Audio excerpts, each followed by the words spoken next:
श्री राधे। कार्तिक महात्म्य 12वां अध्याय। हरे कृष्ण कृष्ण कृष्ण हरे हरे, हरे राम राम राम हरे हरे।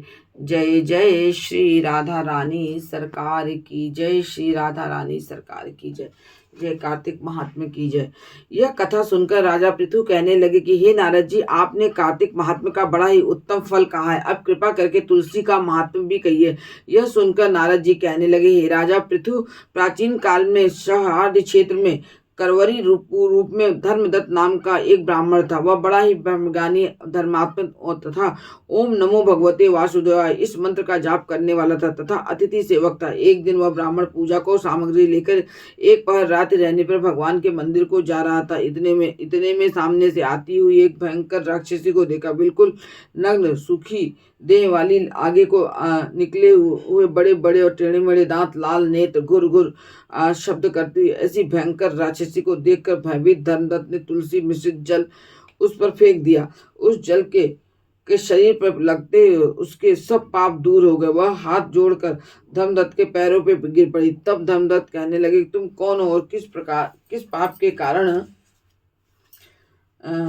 तुम्हारी यह दशा हुई है, यह मुझसे कहो। वह कहने लगी कि सौराष्ट्र देश में भिक्षु नाम का एक ब्राह्मण था, उसकी मैं पहली पत्नी थी और कलहा मेरा नाम था। मैं ना तो कभी अपने पति को मीठे वचन बोलती थी और न उन्हें खाने के लिए अच्छे फल व भोजन देती थी।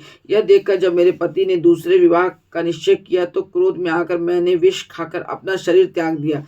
तब यमदूत मुझको बांधकर यमराज के पास ले गए। तत्पश्चात यमराज को चित्रगुप्त मेरे अच्छे तथा बुरे कर्मों का बतलाते हुए बोले कि महाराज, उसने कभी कोई शुभ कर्म नहीं किए, सदैव अपने पति के साथ द्वेष करती रही। यह सुनकर यमराज ने आज्ञा दी क्योंकि यह जिस पात्र में भोजन बनाती थी उसी में खाती थी, इसलिए इसको अपनी संतान को खाने वाली बिल्ली की योनि में भेजा जाए।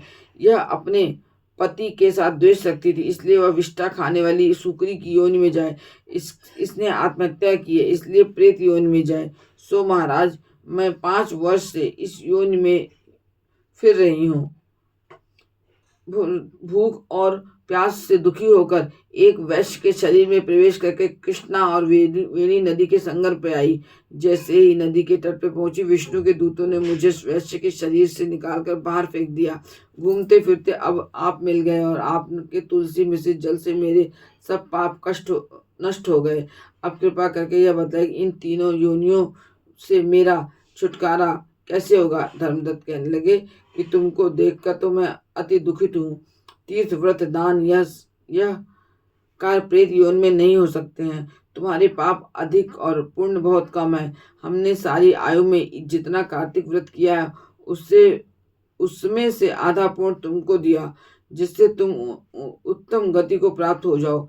तब ब्राह्मण ने ज्यों तुलसी मिश्रित जल से उसका अभिषेक किया और ओम नमो भगवते वासुदेवाय का मंत्र पढ़ा। वह कलह प्रेत योनि से मुक्त होकर अग्नि के समान दिव्य देह धारण करके लक्ष्मी के समान रूपवती हो गई।